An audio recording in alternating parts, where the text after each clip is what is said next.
देव भगवान की जय। प्यारे कृष्ण कन्हैया लाल की जय। श्री गीत गोविंद काव्यम प्रथम सर्गः द्वितीय प्रबंधः। गुर्जरी राग निस्सार तालाभ्याम गीयते। अनुवाद। गुर्जरी राग तथा निस्सार ताल से गाया जाने वाला द्वितीय प्रबंध। भाव प्रकाशिका। गुर्जरी राग के स्वरूप का निरूपण करते हुए गीत गोविंद के पद द्योत निकाकार कहते हैं। श्यामस्तु केसी मलय द्रुमाणं मृदुल्लसत् पल्लव तल्पयन्ती श्रुते स्वराणां दधति विभागं तंत्री मुखा दक्षिण गुर्जरीया। अर्थात दक्षिण गुर्जरी राग का यह स्वरूप है कि वह युवती मनोहर केशों वाली, चंदन वृक्ष के कोमल पल्लवों की अपनी सैया बनाने वाली, सुनने में स्वरों के विभाग से युक्त तथा तंत्री अर्थात बीणा प्रधान नायिका स्वरूप है। निस्सार ताल के स्वरूप को बतलाते हुए गीत गोविंद के बालबोधिनीकार का कहना है कि द्रुत द्वंद्वा लघु द्वंद्वम निस्सारः। अर्थात निस्सार में दो ताल द्रुत एवं दो ताल लघु होते हैं। रसमंजरीकार का कहना है कि इस द्वितीय प्रबंध का राग प्रतिमंठ है। प्रथम श्लोक। श्रित कमला कुच मंडल घृत कुंडल ए कलित ललित बनमाल जय जय देव हरे। ध्रुव पदम। अनुवाद। हे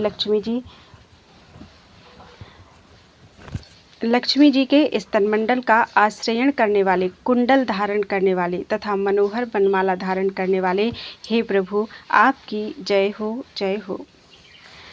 भाव प्रकाशिका। गीत गोविंद काव्य के प्रथम प्रबंध में श्री भगवान की केलियों का वर्णन किया गया है, किंतु नायक के उत्कर्ष के बिना केलियां नहीं हो सकती। अतएव महाकवि जयदेव अब इस भगवान श्री कृष्ण के स्वरूप निरूपण द्वारा उनकी स्तुति मंगल गीतों से कर रहे हैं। इस श्लोक के प्रथम 3 पदों में 3 संबोधन भगवान के दिए गए हैं। एकार तो आलाप मात्र है।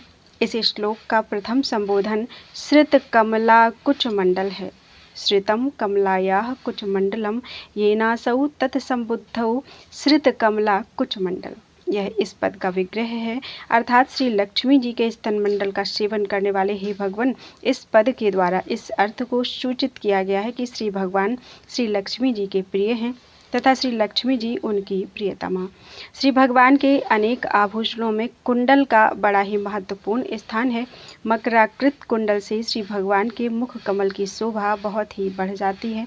श्री भगवान मनोहर बनमाला को धारण करते हैं। रसिक प्रियाकार का कहना है कि वन शब्द जल का वाचक है। जल से उत्पन्न होने वाले कमल पुष्पों की माला को यहाँ बनमाला कहा गया है।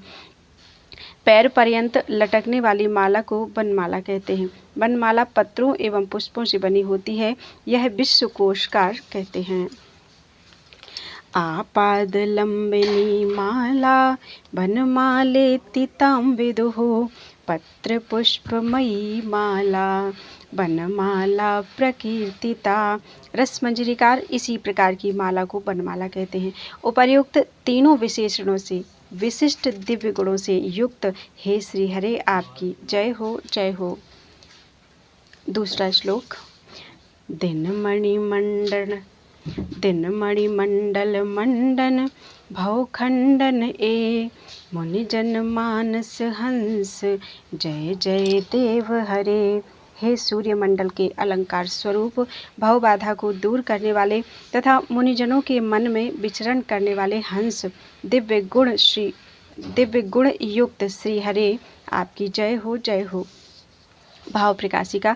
श्री भगवान का सूर्यमंडल के भीतर अंतर्यामी रूप से निवास है, इसलिए कहा गया है ध्येयः सदा सवित्रमंडल मध्यवर्ती नारायणः सरसिजासन सन्निविष्टः। अर्थात सूर्यमंडल के भीतर अंतर्यामी रूप से निवास करने वाले कमल के आसन पर बैठे हुए भगवान नारायण का ध्यान करना चाहिए। इसी अर्थ को महाकवि दिनमणि मंडल मंडन इस संबुद्धि पद के द्वारा अभिव्यक्त करते हैं। इस पद का अर्थ है सूर्यमंडल को अलंकृत करने वाले भगवान। संसार एक बाधा स्वरूप है। इस सांसारिक बंधन को ही दूर करके जीव अपने वास्तविक स्वरूप को प्राप्त कर सकता है। जीव के वास्तविक स्वरूप को बतलाते हुए छांदोग्य श्रुति में कहा गया है, एस आत्मा अपहृत पापमा विजरो विमृत्युर्विषयोको विजिघत्सो अपिपासः सत्यकामः सत्यसंकल्पः। अर्थात यह आत्मा स्वभाव से कर्म के बंधन से रहित, जरा मृत्यु शोक भूख तथा प्यास से रहित, सत्य काम तथा सत्य संकल्प है। किंतु जब तक उसको संसार का बंधन रहता है तब तक उसके ये 8 गुण तिरोहित रहते हैं। संसार का बंधन समाप्त हो जाने पर उसके ये 8 गुण आविर्भूत हो जाते हैं। श्री भगवान अपने भक्तों पर कृपा करके उनके संसार के बंधन को दूर करते हैं। इसी अर्थ को अभिव्यक्त करने के लिए कवि ने उन्हें भवखंडन कहा है। श्री भगवान को जयदेव कवि ने इस श्लोक के 3रे पाद में मुनिजन मानस हंस कहा है। मुनिजनानां मानसानि इव मानसानि तेषु हंस इव हंसः। यह इस संबुद्धि पद का विग्रह है। इसका अभिप्राय यह है कि सुना जाता है कि मानस सरोवर में विहार करने वाले हंसों के समान मुनियों का मन भी अत्यंत स्वच्छ होने के कारण मान सरोवर के समान है। मुनिजनों के मन रूपी मान सरोवर में श्री भगवान विचरण किया करते हैं, अर्थात संसार की ओर से विरक्त पुरुष सर्वदा परमात्मा का चिंतन अपने मन में किया करते हैं। इस प्रकार के उपर्युक्त 3 गुणों से विशिष्ट श्री भगवान दिव्य गुणों से संपन्न हैं, अतएव उन्हें देव शब्द से अभिहित किया जाता है। जयदेव कवि अत्यंत आदर के साथ श्री भगवान का जय जयकार मना रहे हैं। यहाँ पर आदरातिशय का द्योतन करने के लिए जब इस क्रियापद की आवृत्ति की गई है, जय इस क्रियापद की आवृत्ति की गई है। काली 3रा श्लोक, कालीय विषधर गंजन जन रंजन ए यदुकुल नलिन दिनेश जय जय देव हरे। अनुवाद, हे कालिया नामक सर्प के दमन करने वाले, अपने जनों को आह्लादित करने वाले तथा यदुकुल रूपी कमल के विकासार्थ सूर्य के समान हे दिव्य गुण संपन्न श्री हरे, आपकी जय हो। भाव प्रकाशिका। श्री कृष्ण भगवान ने कालिया देह में रहने वाले कालिया नामक 100 फणाओं वाले महाविषधर सर्प का दमन किया। इस बात को जयदेव कवि ने कालिया विषधर गंजन इस संबुद्धि पद के द्वारा अभिव्यक्त किया है। जनरंजन इस संबुद्धि पद का अभिप्राय यह है कि महाबलशाली बालक ने इस महाविषधर का दमन किया। इस बात को सोचकर भगवान के अपने लोगों को बड़ी ही प्रसन्नता हुई। यदुकुल नलिन दिनेश इस संबुद्धि पद का अभिप्राय यह है कि यदुवंश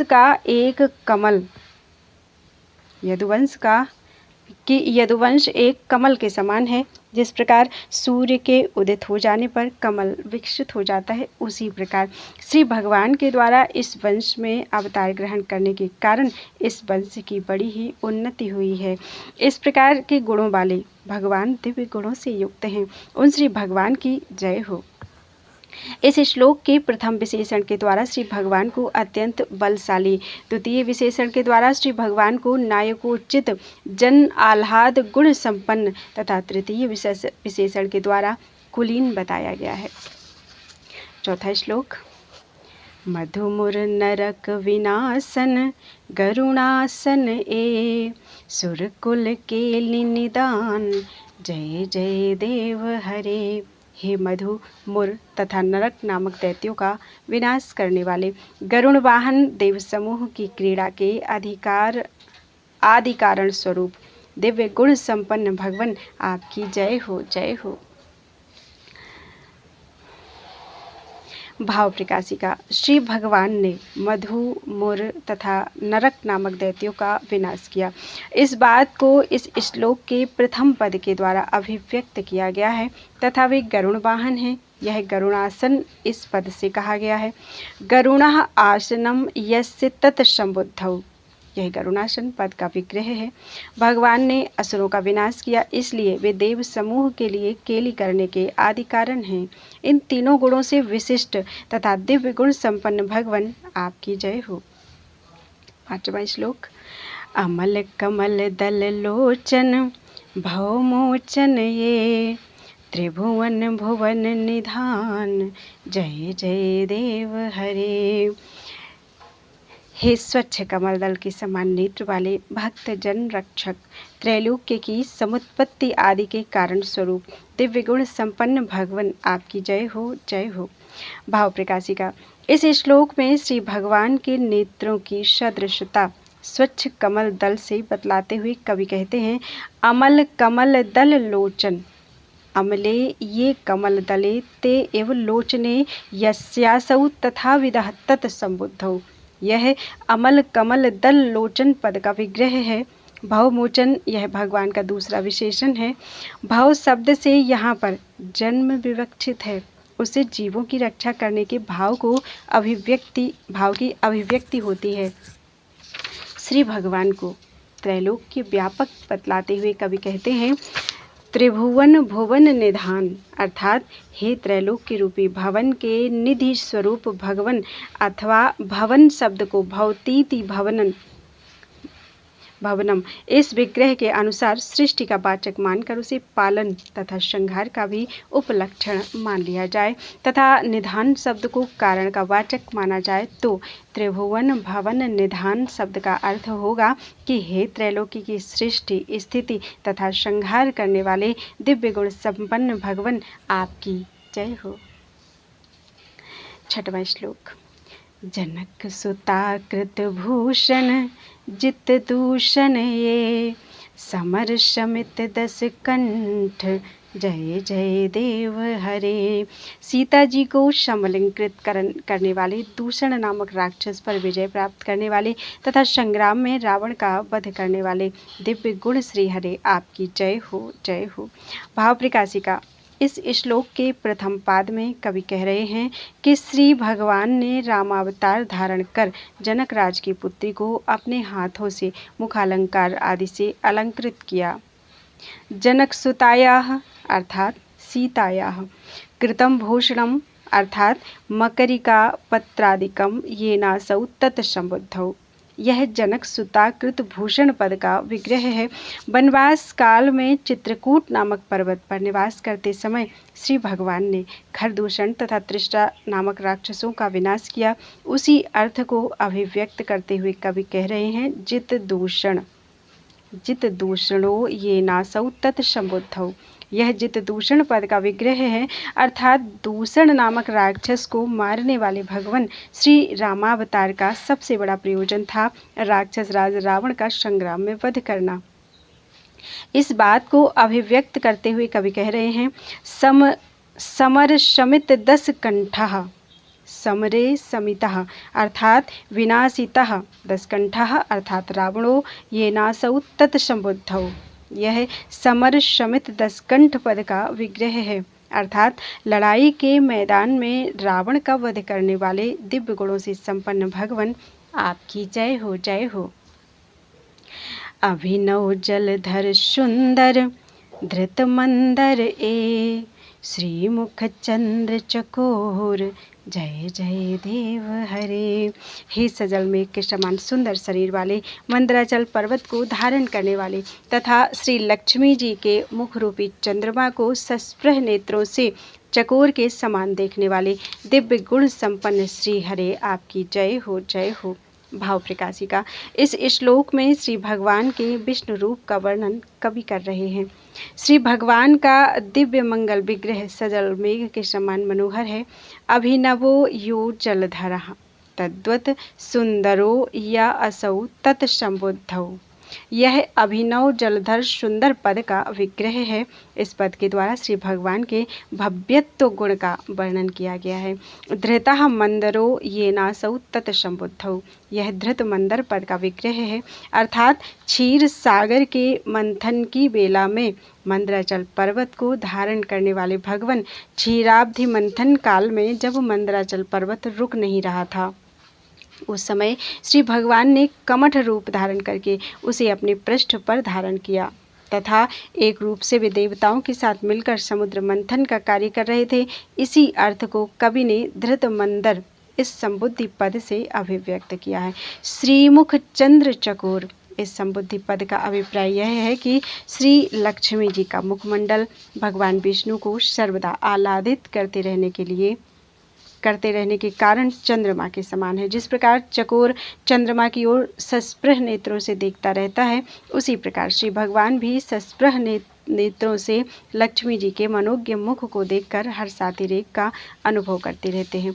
इस तरह के दिव्य गुण संपन्न श्री भगवान की जयदेव कवि बारंबार जय जयकार करते हैं। 8वां श्लोक।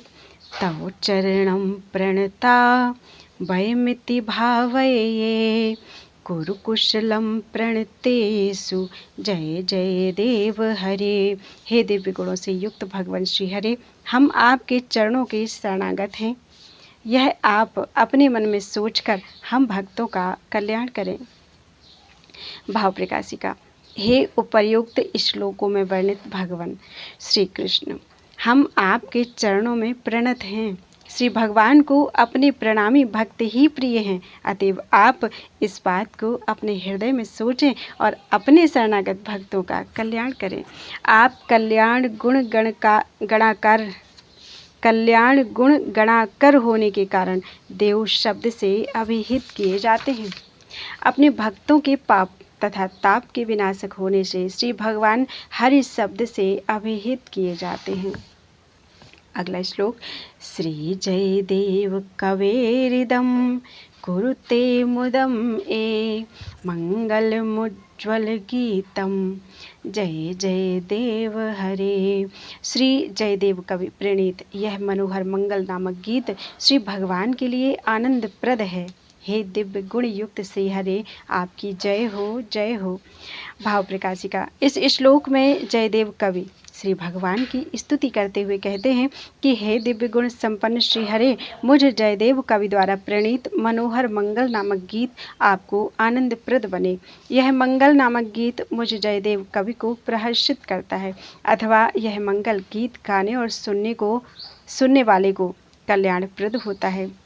श्रित कमला कुच मंडल से लेकर इस 9वें श्लोक पर्यंत 9 श्लोकों का मंगल छंद कहा भी गया है कि 9 श्लोकों का मंगल छंद है ये, और कहा गया है कि मंगलम मंगलाख्येन छंदसा ताल संयुतम विलंबित लयोपेतम उत्सवे गीयते जनैः।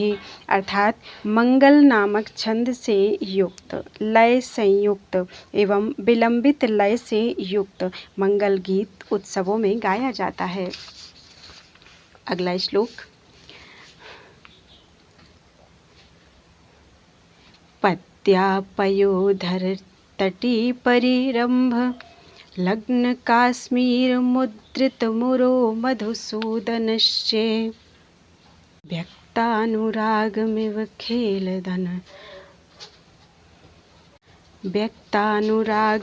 खेलदनंग खेदश्वेदाम्बुपूरम अनुपूरयतु प्रियं वः। श्री लक्ष्मी जी के स्तनों के प्रांत भाग के आलिंगन के कारण केसर द्रव के छाप से चिन्हित प्रतीयमान अनुराग के समान काम क्रीड़ा काल में जायमान परिश्रम जन्य श्वेत बिंदुओं से परिपूर्ण भगवान मधुसूदन का वक्षस्थल आपके अभीष्ट अर्थ को पूर्ण करे। इस 10वें श्लोक में श्री जयदेव कवि क्रीड़ा के कारणभूत बसंत स्वरूप भगवान श्री कृष्ण को निर्दिष्ट करके बसंत राग के द्वारा भक्तों को आनंदित करते हुए कहते हैं, पद्मा पयोधर तटी इत्यादि। श्री भगवान अपनी प्रियतमा का आलिंगन जब करते हैं तो उनके स्तनों तथा प्रांत भाग में लगे हुए केसर द्रव की छाप भगवान के वक्ष स्थल में पड़ जाती है। पयोधर तटी पद का प्रयोग करके कवि स्तनों के उन तत्व तथा उनके प्रांत भाग को पर्वत की तलहटी के समान होना सूचित करते हैं। स्तन तटों में लेपित काश्मीर द्रव श्री भगवान के वक्षस्थल के चिन्हित होना बतलाकर महाकवि दीर्घ काल पर्यंत किए गए आलिंगन को सूचित करते हैं। इसके कारण श्री भगवान का श्री लक्ष्मी जी के प्रति स्नेहातिशय सूचित होता है। व्यक्त अनुराग में पद के द्वारा यह सूचित किया गया है कि भगवान के हृदय में जो काश्मीर द्रव की छाप पड़ गई है, लगता है कि उससे श्री भगवान के हृदय में श्री लक्ष्मी जी के प्रति विद्यमान अनुराग ही अभिव्यक्त हुआ है।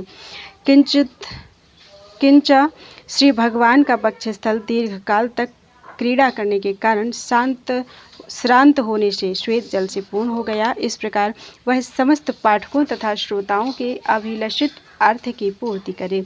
इस प्रकार कवि जयदेव इस काव्य के पाठकों तथा श्रोताओं के लिए मंगल कामना करते हैं। इस श्लोक में प्रथम पाद में मुद्रित पद का प्रयोग करके कवि ने इस भाव को मुद्रा की भंगिमा से अभिव्यक्त किया कि श्री लक्ष्मी जी के मन में यह भावना बनी रहती है कि श्री भगवान आलिंगन तो मेरा करते हैं, किंतु इनका स्नेह श्री राधा के प्रति ही है। इस श्लोक में वर्णित नायिका मुग्धा, कुशल नायक, बसंत तिलका व्रत, आसी, उत्प्रेक्षा तथा अनुप्रास अलंकार एवं श्रृंगार रस है। वसंते वासंती कुसुम सुकुमारैव यवै भ्रमन्तीं कान्तारे बहुविहित कृष्णानुसरणाम् अमन्दं कन्दर्पज्वरजनित चिन्ताकुलतया चलद्बाधां राधां सरसमिद्मूचे सहचरे। अनेक बार श्री कृष्ण का अन्वेषण करने के पश्चात माधवी लता के पुष्पों के समान सुकुमार अंगों के महारण्य में भ्रमण करती हुई राधा से वसंत ऋतु की बेला में किसी सखी ने कहा। भाव प्रकाशिका। विप्रलंभ पूर्वक संभोग श्रृंगार रसिक पुरुषों को अधिक रसपूर्ण प्रतीत होता है, इसलिए महाकवि इस श्लोक में विरह उत्कंठिता नायिका राधा का वर्णन कर रहे हैं। यह श्लोक विप्रलंभ श्रृंगार वर्णन की भूमिका स्वरूप है। इस श्लोक में कवि कह रहे हैं कि वसंत ऋतु के आ जाने पर अति तीव्र कामज्वर से संतप्त हो जाने के कारण चिंता से व्याकुल तथा अनेक प्रकार की बाधाओं से युक्त एवं अनेक बार श्री कृष्ण का अन्वेषण कर चुकने वाली माधवी लता के समान सुकुमार अंगों वाली महारण्य में भ्रमण करती हुई राधा से किसी सहचरी ने उसे सांत्वना देते हुए कहा, अन्य ऋतुओं की अपेक्षा वसंत ऋतु में कामज्वर का संताप बढ़ जाता है। यह लोक प्रसिद्ध है। बसंत पद के द्वारा यहाँ काल रूपी उद्दीपन विभाव को बतलाया गया है। कामज्वर संतप्त नायिका का नायक के ना मिलने पर चिंतित होना स्वाभाविक है। भगवान श्री कृष्ण के नहीं मिलने पर उनकी नित्य सहचरी श्री राधा का चिंतित होना स्वाभाविक है। उसमें भी कामज्वर की तीव्रता हो तो उस समय फिर क्या कहना। जिस समय मनुष्य चिंता से व्याकुल हो जाता है उस समय उसके मन में असह्य पीड़ा होने लगती है, अनेक प्रकार की बाधाएं आने तथा जाने लगती हैं। इस अर्थ को चलद बाधाम पद के द्वारा सूचित किया गया है। यह पद श्री राधा जी का विशेषण है। इस विशेषण पद के द्वारा सूचित होता है कि संकेत स्थान तथा काल पर भगवान श्री कृष्ण के नहीं आ सकने के कारण श्री राधा जी अत्यंत व्याकुल हो गई और उन्होंने भगवान श्री कृष्ण का बार बार उस महारण्य में अन्वेषण किया, इस आशय से कि शायद अब भगवान यहाँ पर आएं। ऐसा उन्होंने बार बार किया, इसीलिए वे चिंतामग्न होकर उस महारण्य में भ्रमण कर रही थीं। उस समय उनके अंगों की शोभा और सौकुमार्य का वर्णन करते हुए कवि कहते हैं, वासंती कुसुम सुकुमारैर्वयवैः। माधवी लता का नाम वासंती लता है। बसंत ऋतु में यह लता पूर्णतया विकसित हो जाती है। वासंती लता के पुष्प अत्यंत मनोज्ञ तथा सुकुमार होते हैं। श्री राधा जी के अंग अत्यंत मनोहर तथा सुकुमार थे। यह इस पद के द्वारा सूचित किया गया है। श्री राधा जी की विरह वेदना के अतिशम्य का अनुभव करने वाली उनकी सहचरी ने उन्हें सांत्वना देते हुए सरसवाणी में निम्नांकित प्रकार से कहा। इस श्लोक के वासंती कुसुम सुकुमारैः पद में लुप्तोपमा अलंकार है। इस पद में वर्णित दक्षिण नायक है। दक्षिण नायक का अनुराग अनेक नायिकाओं में हुआ करता है। वह सभी नायिकाओं के साथ समान रूप से स्नेह करता है। इस श्लोक में वर्णित नायिका श्री राधा विरह उत्कंठिता नायिका है। श्रृंगार तिलक में विरहोत्कंठिता नायिका का निम्नांकित लक्षण बतलाया गया है। उत्का भवति सा यस्याः संकेतं नागतः प्रियः तस्या अनागमने हेतुं चिन्तयत्याकुला यथा। अर्थात जिस नायिका का नायक संकेत काल में संकेत स्थान पर नहीं आता है वह नायिका विरहोत्कंठिता नायिका कहलाती है। वह अपने प्रियतम के नहीं आने के कारण सोच सोच कर व्याकुल हो जाती है। इस श्लोक में शिखरणी छंद है रसई रुद्रैश छन्ना यमन सबला गह शिखरणी। यह शिखरणी छंद का लक्षण है। इस श्लोक में वैदर्भी रीति तथा उपनागरिका वृत्ति है। द्वितीय प्रबंध पूर्ण हुआ। बोलो वृंदावन बिहारी लाल की जय।